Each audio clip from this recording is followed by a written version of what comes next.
The morning mist clung to the prairie grass like whispered secrets, rolling across the vast Montana territory in gentle waves.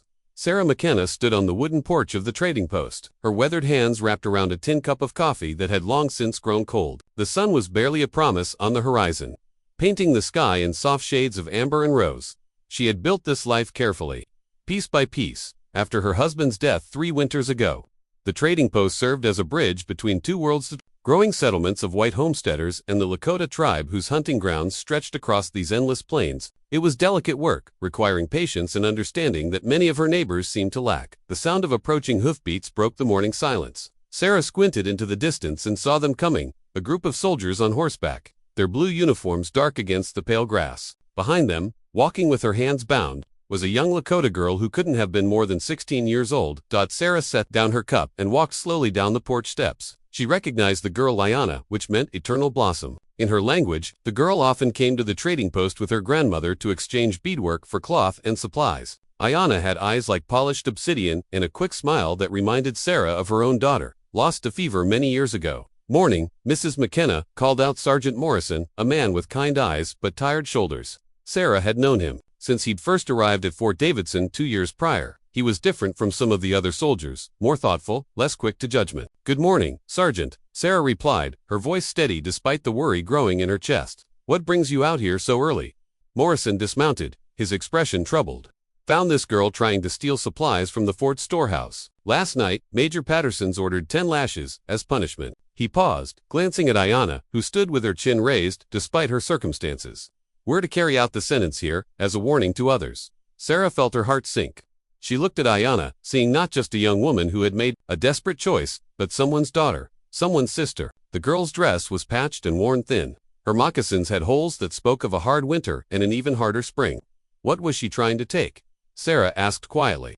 "Medicine," Morrison replied, his voice barely above a whisper. "Her little brother's been sick with the coughing fever. The tribal healer couldn't help him." Sarah closed her eyes briefly, understanding flooding through her. She had seen that desperation before, the wild, clawing need to save someone you love, no matter the cost to yourself. She had felt it when her own daughter lay dying, when she would have traded anything, done anything, to make her well again.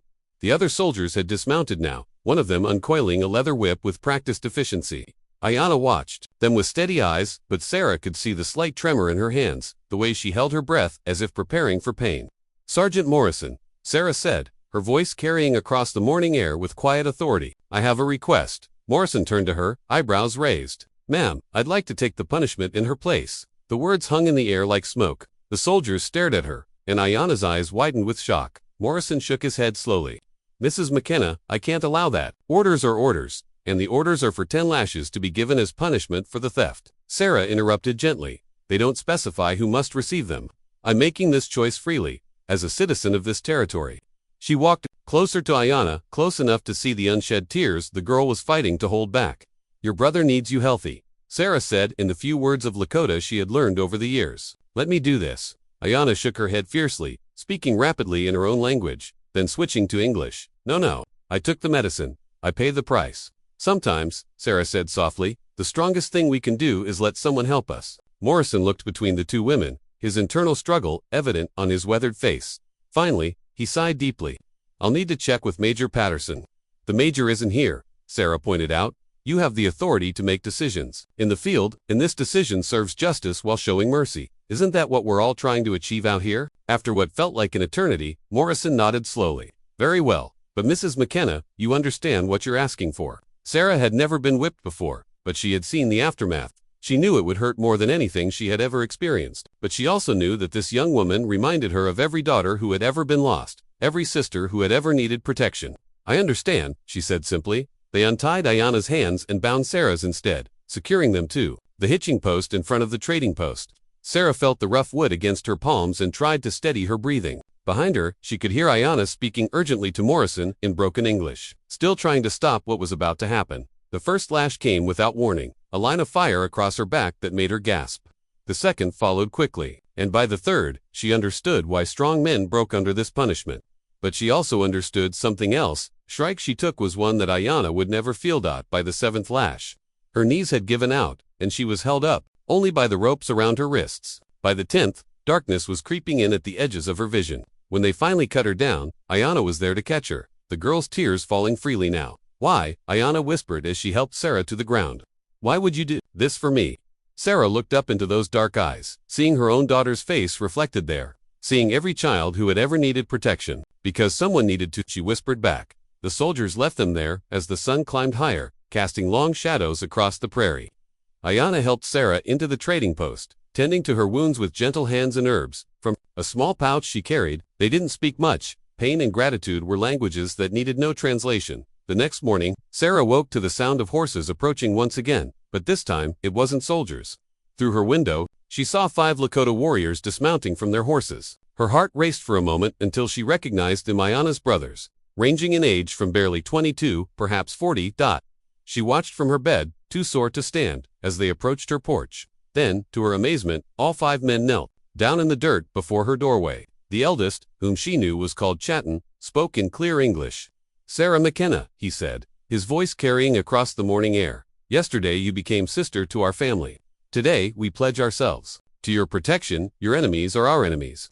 Your troubles are our troubles. This we swear by the sacred directions and the spirits of our ancestors." Tears rolled down Sarah's cheeks as she understood the magnitude of what was happening.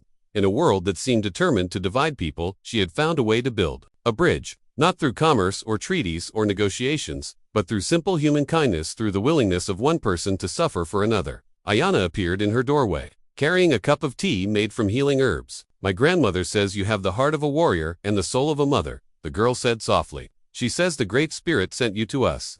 Sarah accepted the tea with shaking hands, looking out at the 5 warriors still kneeling in her yard, then at the young woman who had risked everything for her sick brother.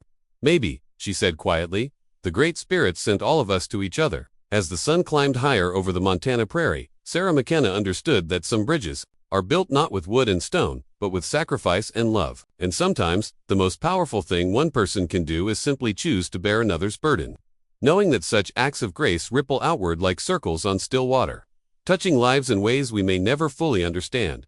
The 10 lashes had healed her back, but they had opened something much more important, a doorway between 2 worlds, built on the simple foundation of one person caring enough to take another's pain as her own.